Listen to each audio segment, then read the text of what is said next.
చందమామ కథ. వర్ధమానుని విదేశయాత్రలు.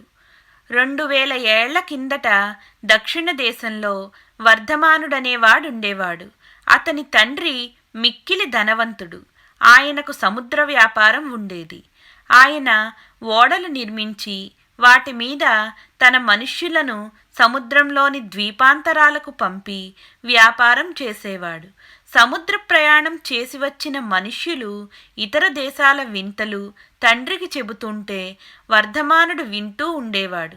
తాను కూడా ఆ దేశాలు చూడాలని అభిలాషపడేవాడు. తండ్రి లోకాంతరగతుడై వ్యాపారం తన వశం కాగానే వర్ధమానుడు బ్రహ్మాండమైన ఓడ ఒకటి కట్టించాడు. దానికి బ్రాహ్మణుల చేత పుణ్యాహవాచానం చేయించాడు.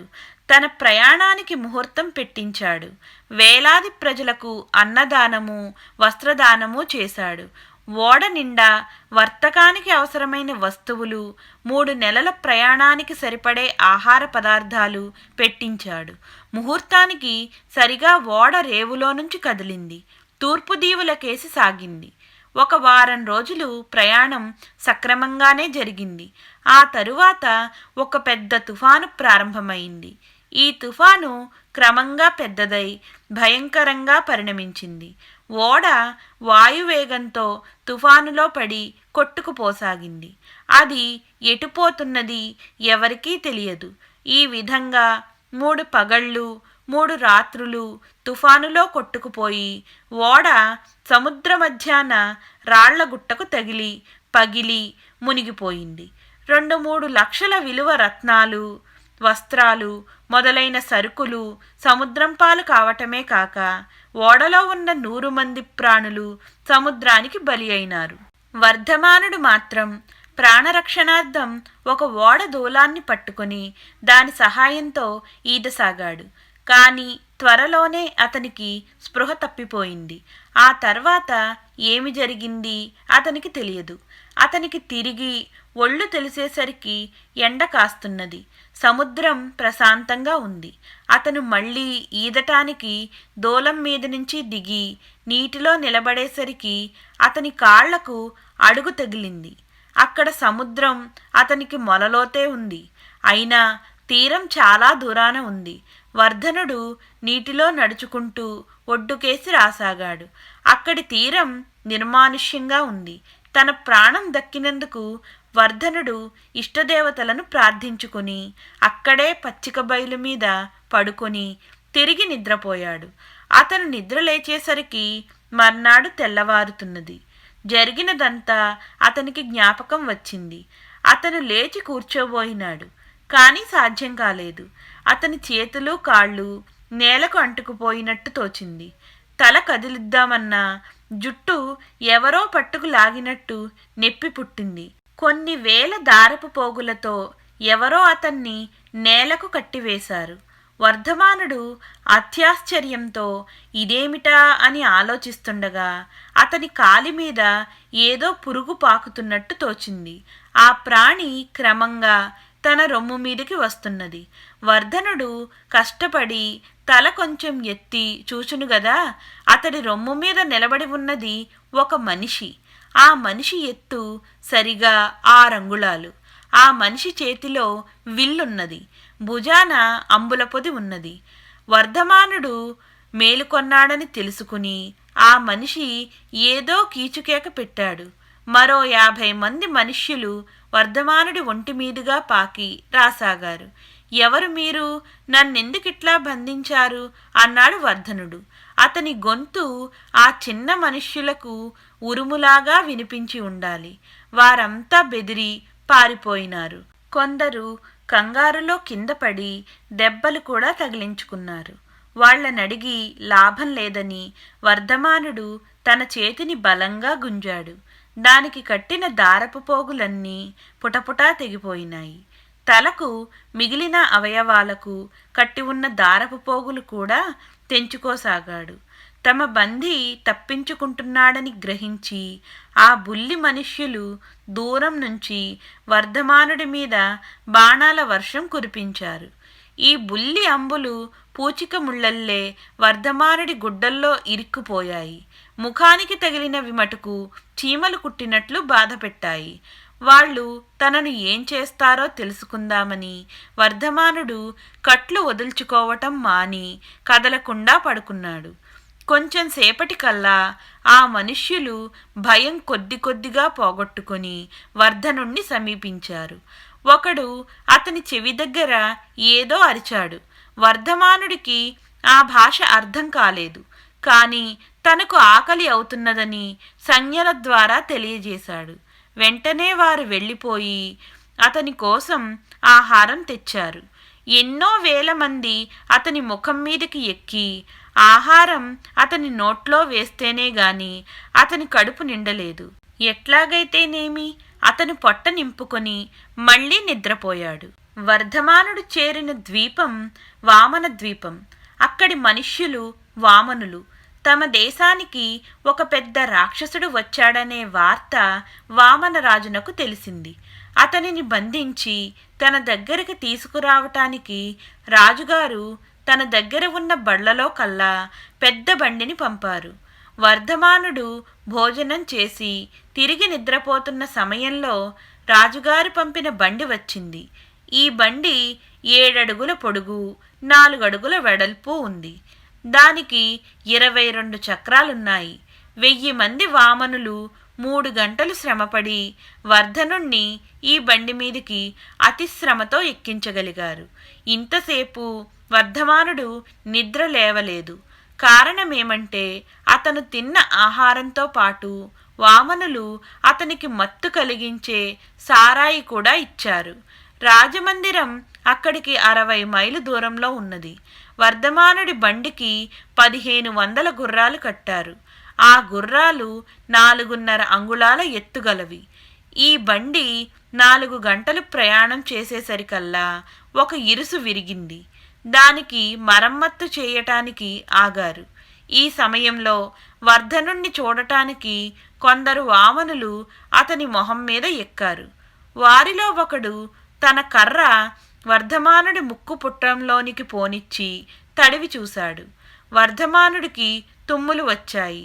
ఆ తుమ్ములకు అతని ముఖం మీద ఎక్కినవారు అదిరి కిందపడి కాళ్ళు చేతులు విరుచుకున్నారు. ఈ లోపుగా ఇరుసు మరమ్మత్తు పూర్తి అయి మళ్లీ ప్రయాణం సాగింది. దారిలో చీకటి పడింది. వామనులు ప్రయాణం చాలించి ఒకచోట మజిలీ చేశారు. తెల్లవార్లు ఆ 500 మంది వామనులు వర్ధమానుడికి కాపలా కాశారు. అందులో సగం మంది దివిటీలు పట్టారు. మిగిలిన వాళ్ళు విల్లు బాణాలు పట్టుకున్నారు. తిరిగి తెల్లవారగానే ప్రయాణం సాగింది. మిట్ట మధ్యాహ్నానికల్లా బండి పట్టణానికి 1 ఫర్లాంగు దూరంలోకి వచ్చింది. అక్కడికి వామన మహారాజు వర్ధనుణ్ణి స్వయంగా చూడటానికి అనుచరులతో సహా ఎదురు వచ్చాడు. కాని రాజుగారు వర్ధనుడి శరీరం మీదకి ఎక్కటం అపాయకరమని ఆయన పరివారం అడ్డు చెప్పింది. ఇక్కడ ఒక పాడుబడిన గుడి ఒకటి ఉంది. అది కొంతకాలం కింద అపవిత్రమైపోవటం చేత పాడు పెట్టారు. అందులో వర్ధమానుడికి విడిది ఏర్పాటు చేశారు. ఆ పట్టణంలో అతను పట్టే ఆవరణ అది ఒకటే. రాజుగారి కమ్మరులు వచ్చి వర్ధనుడి కాలికి 91 గొలుసు కట్టి వాటిని దేవాలయం వాకిలికి బంధించారు. ఆ తరువాత వర్ధమానుణ్ణి కట్టిన పోగులన్నీ కోసివేశారు. అతని కాలికి కట్టిన గొలుసులు మన స్త్రీలు వేసుకునే బంగారు గొలుసులంతలా ఉన్నాయి. అతను దేవాలయం లోపల గాని బయట గాని కొద్ది దూరం కదలటానికి వీలైనంత పొడుగున్నాయి. వర్ధమానుడికి వామనులు మనిషి పర్వతం అని పేరు పెట్టారు. అతన్ని చూడటానికి వేలకు వేలు జనం వచ్చి దేవాలయం ముందు వీధుల్లో బారులు తీర్చి నిలబడ్డారు. దేవాలయంలోనికి ఎదురుగా 5 అడుగుల ఎత్తు బురుజున్నది. రాజుగారు, రాణిగారు, వారి పరివారము ఈ బురుజులో ఎక్కి వింత చూస్తున్నారు. వర్ధమానుడు దేవాలయం వాకిలి గుండా లోనికి పాకిపోయి తన ఇల్లంతా చూసుకుని మళ్లీ బయటికి వచ్చి తన నిడివిని ప్రజలకు చూపటానికి లేచి నిలబడ్డాడు. అక్కడ నిలబడితే చుట్టూ ఉన్న ప్రదేశమంతా కొండపల్లి బొమ్మలాగా కనిపించింది. పొలాలలో 40 అడుగుల చదరాల మళ్ళు కనిపించాయి. దూరాన అడవులున్నాయి. అందులో మరీ ఎత్తైన చెట్లు 7 అడుగులున్నాయి. మరొక పక్క బొమ్మరిల్లు అమర్చినట్టుగా పట్టణం ఉంది. రాజుగారు వర్ధమానుడితో మాట్లాడటానికి బురుజు దిగి తన గుర్రం ఎక్కి వర్ధమానుడి దగ్గరికి వచ్చాడు. కాని వర్ధమానుడి ఆకారం చూసి రాజుగారి గుర్రం బెదిరింది. మంచి రౌతు గనక ఆయన గుర్రం మీద నుంచి కింద పడకుండా భటుల సహాయంతో ఉపాయంగా గుర్రం దిగి వర్ధమానుడి దగ్గరికి కాలినడకనే వచ్చాడు. రాజుగారి వీలు కోసం వర్ధమానుడు నేల మీద పడుకున్నాడు. రాజుగారి చేతిలో దూసిన కత్తి ఒకటి ఉంది. అది సరిగా వర్ధమానుడి చిటికెని వేలంత ఉంది. రాజుగారి నెత్తిమీద కిరీటం చిటికెనవేలి ఉంగరమంత ఉంది. అందులో రత్నాలు మెరుస్తున్నాయి. రాజుగారు వర్ధమానుడితో గొంతు చించుకొని ఏదో మాట్లాడాడు. కానీ వర్ధమానుడికి అర్థం కాలేదు. వర్ధమానుడికి చాలా భాషలు వచ్చు. సంస్కృతము, ప్రాకృతము, పాళీ, పైశాచి మొదలైన భాషలన్నిటిలోనూ రాజుతో మాట్లాడాడు. కానీ ఆ భాషలేవి రాజుగారికి తెలియవు. రాజుగారి ఆస్థాన కవులకు కూడా వర్ధమానుడి భాషలేవి అర్థం కాలేదు. ఇతడికి మన భాష రాదు గాని సాధువులాగే కనిపిస్తున్నాడు. ఇతని వల్ల మనకు చాలా ప్రయోజనం ఉండవచ్చు. కనుక ఇతనికి సరిపడే ఆహారం ఇచ్చి జాగ్రత్తగా కాపాడండి అని రాజు తన భటులకు ఆజ్ఞాపించాడు. రాజపరివారం వెళ్ళిపోగానే భటులు వర్ధమానుడికి అనేక బళ్ల మీద భక్ష్యాలు పానీయాలు తెచ్చి భోజనం పెట్టారు. అతన్ని చూడవచ్చిన జనం ఎంతకీ వెళ్ళలేదు. అందులో కొందరు రాలుగాయిలు అతని మీద బాణాలు కూడా విసిరారు. ఇట్లా చేసిన వాళ్లను రాజభటులు బంధించి శిక్షించమని వర్ధమానుడికి అందించారు. వర్ధమానుడు వారిని ఎత్తి తన జేబులో వేసుకున్నాడు. వాళ్లని అతను నల్లులను రాచినట్టు రాచేస్తాడని ప్రజలు భయకంపితులైనారు. కాని వర్ధమానుడు వారితో ఆడుకొని చివరకు కట్లు విప్పి వారిని వదిలేశాడు. ఈ వార్త విని ఆస్థానంలో వర్ధమానుడికి చాలా ప్రశంసలు వచ్చాయి. వర్ధమానుడికి ఒక పరుపు తయారు చేయమని రాజాజ్ఞ అయింది. రాజుగారి దర్జీలు ఈ పని ఎట్లా సాధ్యమవుతుందా అని ఆలోచించటానికి సమావేశమై ఆఖరకు ఒక తీర్మానం చేశారు. 600 పరుపులు బళ్లమీద దేవాలయానికి చేర్చి వాటిని ఆ ఆవరణలోనే కలిపి కుట్టటానికి నిశ్చయించారు. 4 చిన్న పరుపుల మందాన 150 పరుపుల విస్తీర్ణాన వర్ధమానుడి పక్క తయారైంది. ఇది కూడా అతనికి తగినంత మందంగా లేదు. ఈ విధంగానే అతనికి దుప్పట్లు కూడా తయారు చేశారు. జేబూరుమాల సైజున ఉన్న మామూలు దుప్పట్లు అనేక వందలు కలిపి చేతికుట్లు కుట్టి పక్క మీద పరుచుకోవటానికి దుప్పట్లు తయారు చేశారు. ఈ దుప్పట్లు 10-12 వరుసలు కుడితే గాని వర్ధమానుడికి చలి కాసే దుప్పటి తయారు కాలేదు. వర్ధమానుడికి వామన భాష నేర్పటానికి, వర్ధమానుడి భాష నేర్చుకుని అతని చరిత్ర తెలుసుకోవటానికి రాజుగారు పండితులను నియమించారు.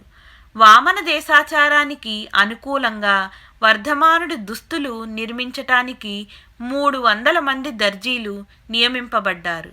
అతన్ని చూసి బెదరకుండా ఉండగలందులకు రాజుగారి అశ్వాలకు వర్ధమానుడి సమక్షంలో రోజూ కవాతు ఇవ్వసాగారు. మనిషి పర్వతాన్ని చూడటానికి పల్లెపట్టుల నుంచి తీర్థప్రజ కింద రాజధానికి రోజూ వస్తున్నారు. ఇట్లా వచ్చే మూర్ఖ ప్రజల వల్ల రాజమిత్రుడైన వర్ధమానుడికి అపాయం తటస్థించే అవకాశం ఉంది. అందుచేత పల్లెల నుండి రాజధానికి వచ్చే ప్రజలకు పెర్మిట్లు ఏర్పాటు చేశాడు రాజుగారు. అవి లేనిదే ఎవరూ రాజధానిలో అడుగు పెట్టరాదు.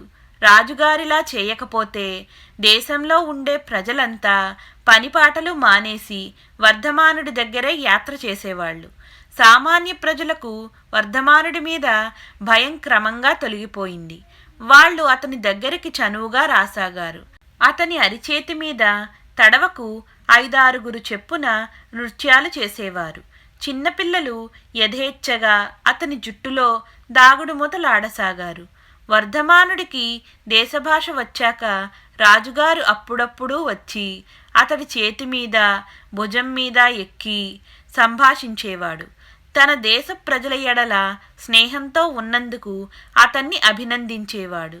నన్ను తమరు అన్ని విధాలా ఎంతో చక్కగా చూస్తున్నారు గాని ఈ గొలుసులు వదిలించినట్టయితే నేనింకా తమకు కృతజ్ఞుడనై ఉండగలను అని వర్ధమానుడు రాజుగారికి విన్నవించుకున్నాడు. చూద్దాం చూద్దాం అంటూ రాజుగారు ఏదీ చెప్పకుండా మాట తప్పించి ఇంటికి వెళ్ళిపోయాడు. దీనికి కారణం లేకపోలేదు. రాజుగారి ఆస్థానంలో కొందరు వర్ధమానుణ్ణి నిర్మూలించాలనే ఉద్దేశం కలిగి ఉన్నారు. ఇంత బలిష్ఠుడి వల్ల రాజ్యానికి ఎప్పటికైనా ముప్పేనని వాళ్ళ నమ్మకం. ఈ సంగతి వర్ధమానుడు ఆ నోటా తెలుసుకున్నాడు. కాని రాజుగారు తన పట్ల మిత్రుడై ఉండగా తనకే భయమూ లేదనుకున్నాడు. ఈసారి మళ్ళీ రాజుగారు తనను చూడటానికి వచ్చినప్పుడు తన విడుదల విషయం అడిగాడు. స్వయంగా నాకేమీ అభ్యంతరం లేదు, కానీ ఇది పూర్తిగా నా చేతిలో ఉన్న పని కాదు. నా మంత్రులు అనుచరులు నీ విషయంలో భయంతో ఉన్నారు. వారి భయం పోగొట్టాలంటే నిన్ను నా భటులు వెతకడం తప్పనిసరి. నీ సహకారం లేకుండా నా భటులు నిన్ను వెతకలేరు. దానికి సమ్మతమేనా అన్నాడు రాజు. తనను రాజభటులు వెతకటానికి వర్ధమానుడు అంగీకరించాడు. అతని దుస్తులు అన్వేషించటానికి 2 భటులు వచ్చారు. వర్ధమానుడు వారిని తన జేబులన్నిటిలోకి దింపాడు. వాళ్ళు వెళ్ళి రాజుగారితో ఈ విధంగా విన్నవించుకున్నారు. ప్రభూ, మనిషి పర్వతం జేబుల్లో మాకు చాలా వింత విషయాలు కనిపించాయి. ఒక జేబులో తమ పడక గదిలో పరచటానికి సరిపడే గోనె పట్టాలాంటి ముతక గుడ్డ కనిపించింది. ఇది వర్ధమానుడి చేతి రుమాలు. ఆ జేబులోనే పెద్ద పెద్ద బంగారు దిమ్మెలు కనిపించాయి. వాటి మీద పెద్ద అక్షరాలు బొమ్మలు చెక్కి ఉన్నాయి. ఇవి బంగారు నాణెములు. మరొక జేబులో పెద్ద వెండి పెట్టె కనిపించింది. అది తెరిపించి చూడగా అందులో మోకాలి లోతున మట్టి వంటి పొడి ఉంది. అందులో మేము దిగేసరికి మాకు తుమ్ములు పట్టుకొని చాలా బాధ కలిగింది. ఇది వర్ధమానుడి నస్యం డబ్బి. అతని దగ్గర ఒక విచిత్రమైన నిచ్చెనలాంటి వస్తువు ఉన్నది. అయితే ఆ నిచ్చెనకు ఒకవైపే దూలం ఉంది. ఈ దూలం మీద భయంకరమైన ముళ్ళు పలుగుల్లాగా నిలబడి ఉన్నాయి. ఇది దువ్వెన. బంధితుడి నడుమున బ్రహ్మాండమైన దూలం వేలాడుతున్నది. అది లోహంతో చేసినట్టు కనిపిస్తున్నది. దీని ఉపయోగమేమిటో తెలియరాలేదు. ఇది వర్ధమానుడి కత్తివొర. రాజుగారు 3000 మంది సాయుధ భటులను వెంటబెట్టుకొని ఈ జాబితాలో ఉన్న వస్తువులన్నీ ఇవ్వమని వర్ధమానుణ్ణి అడిగాడు. వర్ధమానుడు రాజభటులు చూపిన వస్తువులన్నీ ఇచ్చేస్తూ వరలో నుంచి కత్తి దూసి చూపాడు. ఎండలో కత్తి తలతలలాడుతుంటే రాజభటులు దిగ్భ్రమ చెందిపోయినారు. రాజుగారు ఆ కత్తి మళ్లీ వరలో పెట్టించి దాన్ని కూడా పుచ్చుకున్నారు.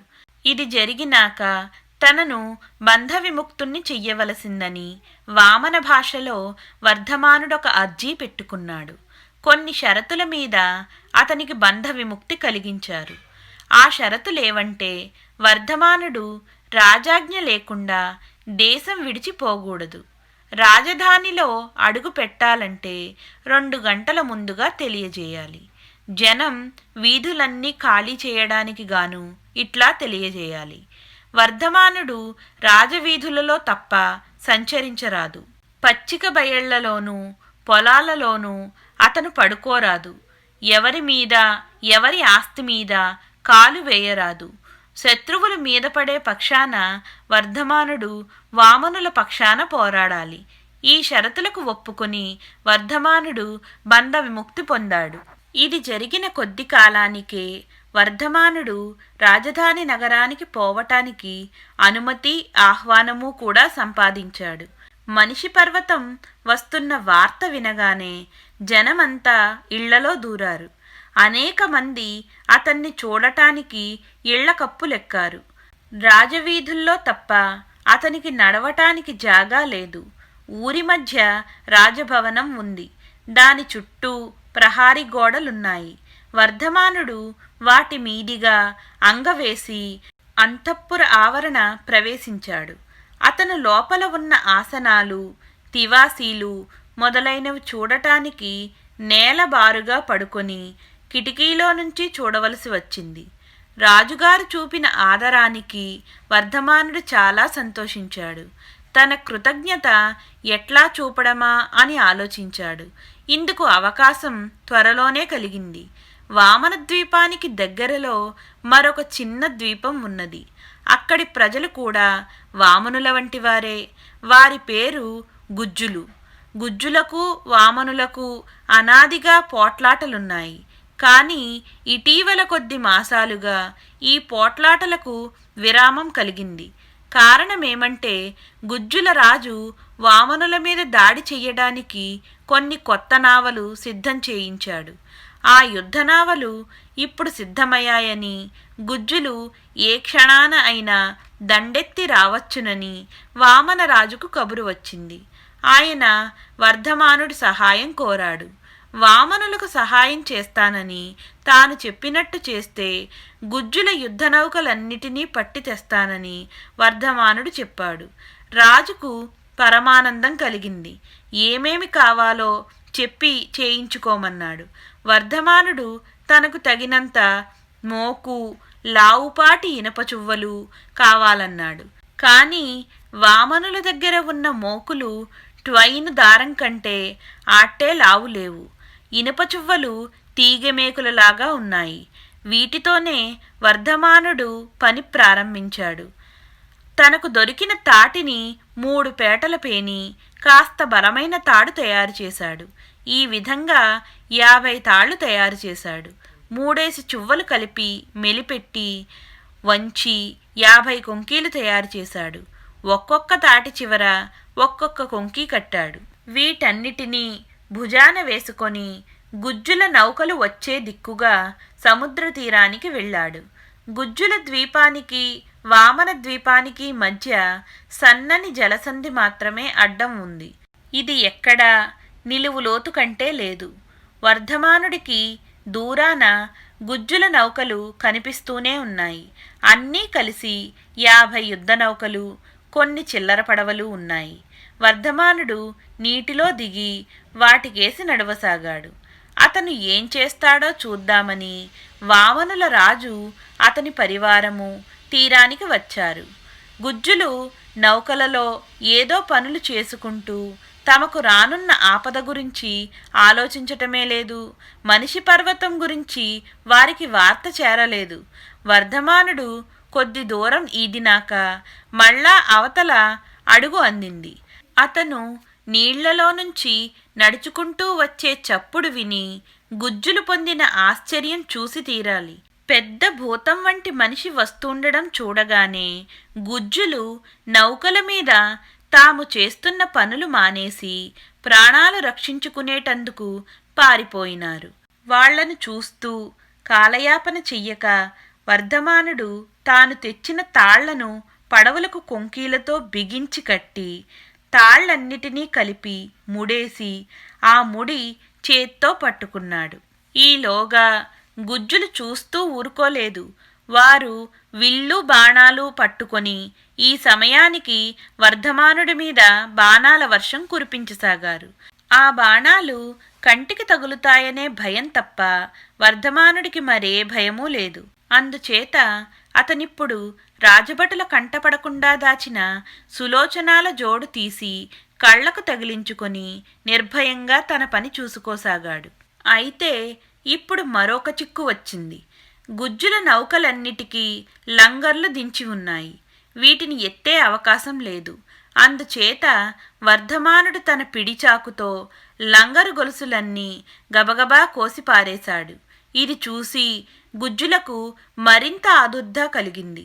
వాళ్ళు వర్ధమానుడి మీద మళ్లీ బాణాలు కురిపించారు.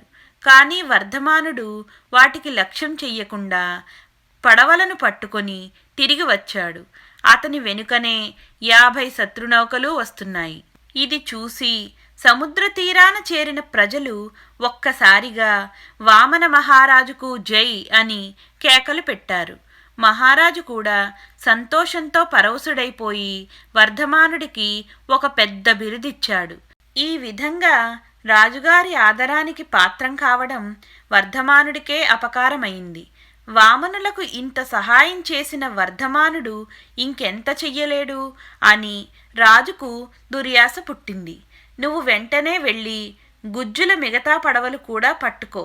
ఒక్క పడవలు పట్టుకోవటం కాదు, గుజ్జులను పూర్తిగా నాశనం చెయ్యటానికి, వాళ్ల దేశాన్ని పూర్తిగా ఆక్రమించుకోవటానికి నువ్వు సహాయపడాలి.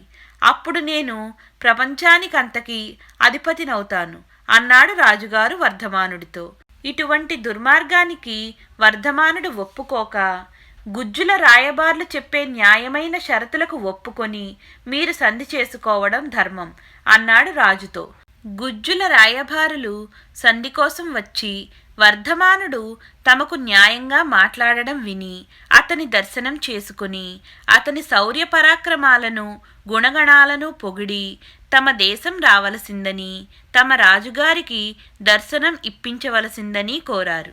వర్ధమానుడు కూడా గుజ్జుల రాజుగారి కీర్తి జగద్విఖ్యాతమని, వారికి తన నమస్కారాలు అందజేయవలసిందని, ఎప్పటికైనా తప్పక తాను ఆ రాజుగారి దర్శనం చేసుకోకుండా స్వదేశానికి వెళ్ళిపోనని రాయబారులకు తెలియజేశాడు. వర్ధమానుడు సహాయ నిరాకరణం చెయ్యటం వల్ల వామనరాజుగారు గుజ్జు రాయబారుల షరతులపైనే సంధి చేసుకోవలసి వచ్చింది. కాని ఆయనకు వర్ధమానుడి మీద ఆగ్రహం కలిగినది. అతని మీద దుస్తంత్రాలు పన్నేవారి మాటలు రాజుగారు ఆలకించసాగాడు. గుజ్జుల దేశానికి వెళ్లాలని వర్ధమానుడికి ఆత్రం కలిగింది. అక్కడికి పోవటానికి రాజుగారి అనుమతి వేడాడు. రాజుగారు బలవంతాన అనుమతించాడు. కాని రాజు తనను హత్య చేయించడానికి ప్రయత్నిస్తున్నాడని వర్ధమానుడు తన హితుల ద్వారా తెలుసుకున్నాడు. ఇది అసత్య వార్త అని తోచింది, కాని వెంటనే నిజమేనని రూఢి అయింది. కనుక ఆలస్యం చేయకుండా తక్షణమే వర్ధమానుడు గుజ్జుల రాజు దగ్గరికి ప్రయాణమైపోయి అభయం పొందాడు. కొద్ది కాలం అక్కడ గడిచినాక ఒకనాడు దారి తప్పిన ఓడ ఒకటి గుజ్జుల దేశం సమీపించగా వర్ధమానుడు అందులో ఎక్కి స్వదేశానికి ప్రయాణం కట్టాడు. గుజ్జుల రాజు అతనికి ఎంతో సహాయం చేసి అనేక బహుమతులతో సహా సాగనంపాడు. కొద్ది రోజులకు వర్ధమానుడు సురక్షితంగా తన స్వదేశానికి తిరిగి వచ్చేసి ఆ కథలన్నీ పిల్లలకు చెప్పసాగాడు.